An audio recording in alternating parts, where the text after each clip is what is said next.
Welcome to Cooking Daddy. Today we're going to be doing fried pork chops. First thing you want to do, you want to get your egg and your flour, put it into some separate bowls. In your flour, you're going to put your seasonings. This is just a seasoning: salt, chili powder,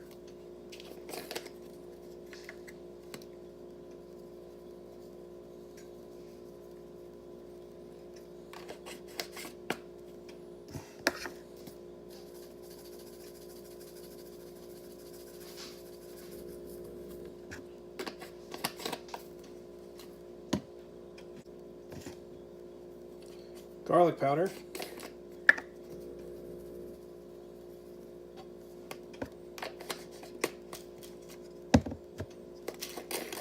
onion powder,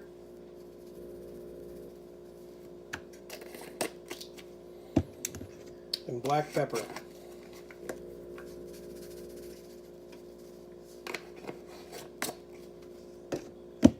I'm going to shake that in, incorporate it in with the flour.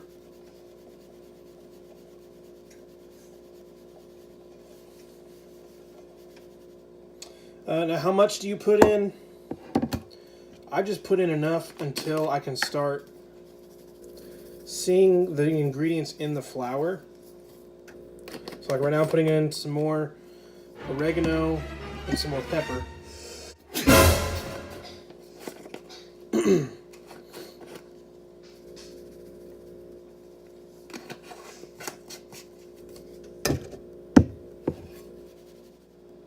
We have our flour and our egg ready.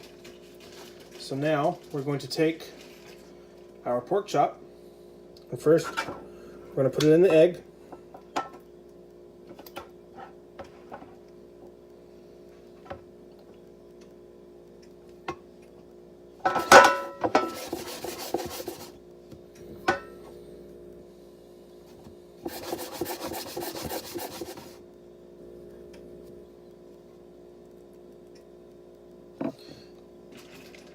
And we're going to do that with however many pork chops you're going to be making. Once you have that done, you can go ahead and let these sit for a little bit. Save these. We're going to do the same process one more time before we start frying it.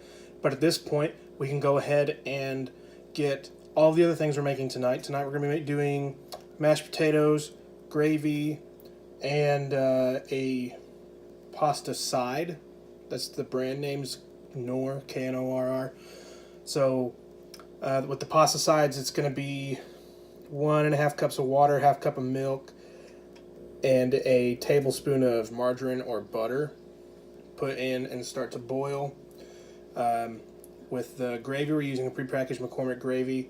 That's going to be 1 package of gravy with 1 cup of cold water. And then if you watch my series, you know that I don't measure out my mashed potatoes. Alright guys, so here's a learning experience for everybody. I turned everything on except the oil.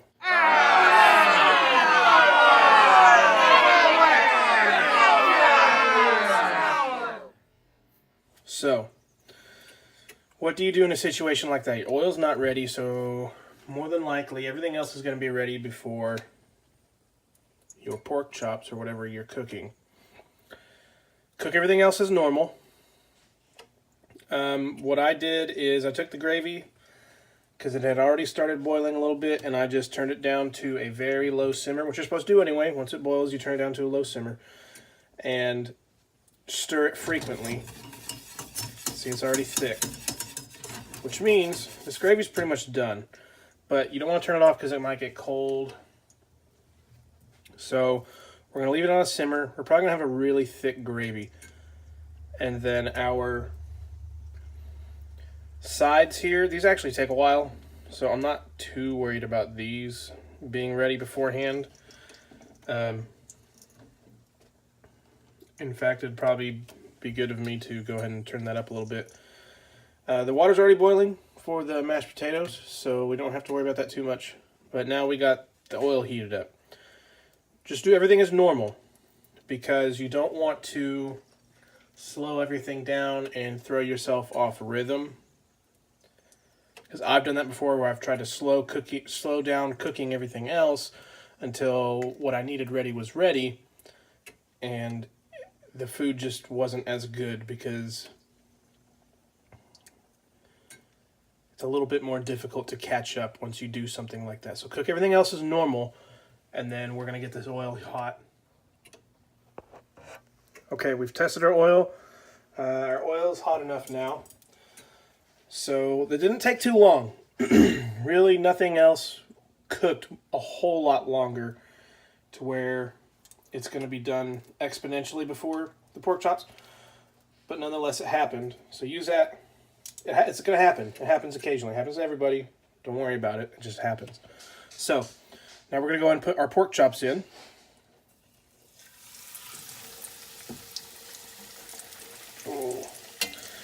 Don't want that to happen. So what happened was I put it in, but it's not all on in the oil.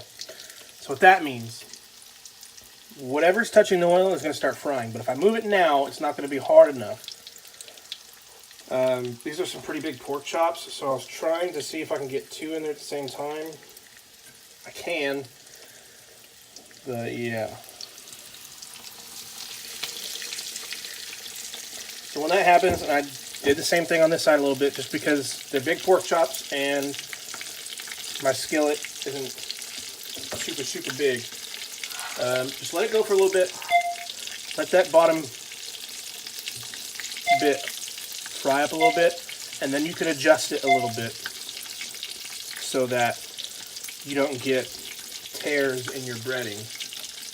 Now, if you do get tears, it's not a big deal, but if you got a pretty girl over, or you got a cool dude coming by, and you're cooking them dinner, and you tell them, I'm frying some pork chops, then you may want it to look pretty. It's still going to look pretty, but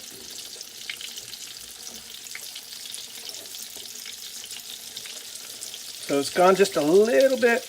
Now we're going to try to move it so that we get as much of the pork chop in as possible. See, my skillet is just not big enough to get it all the way in there, which is fine. That's okay.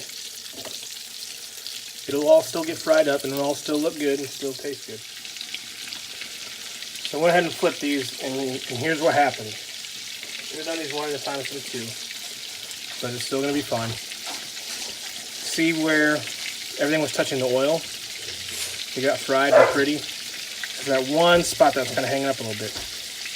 It's going to still fry. It'll be fine. But also, when it fries, it'll fry in that position.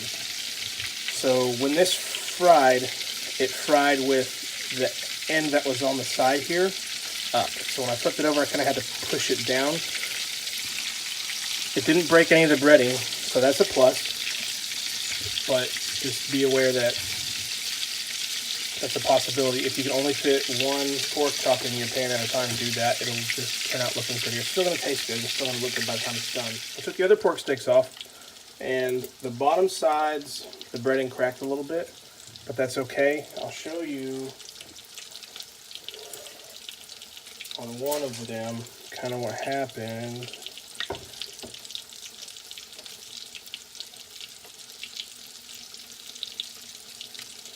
So this is the side that went in first, and that turned out really nice. The other side, the breading came off a little bit. Just set it down that side, and no one's really going to notice. Alright, our pork steaks are done. Pork chops are done, so I've taken them off. Now for the mashed potatoes, pour some milk in there. And then our mashed potatoes. Now the mashed potatoes, if you like them thicker, you can put more flakes in. I like mine a little thin. And here you go. Pork chop, mashed potatoes, and a pasta side. Cooking these at about 5 minutes on each side. Now that is going to vary depending on the size and thickness of your cut. So that's just going to be advantageous for you to get a meat thermometer. That way you can keep up with the temperature. Anyway, I hope you guys enjoyed the video. Like, comment, subscribe, and until next time.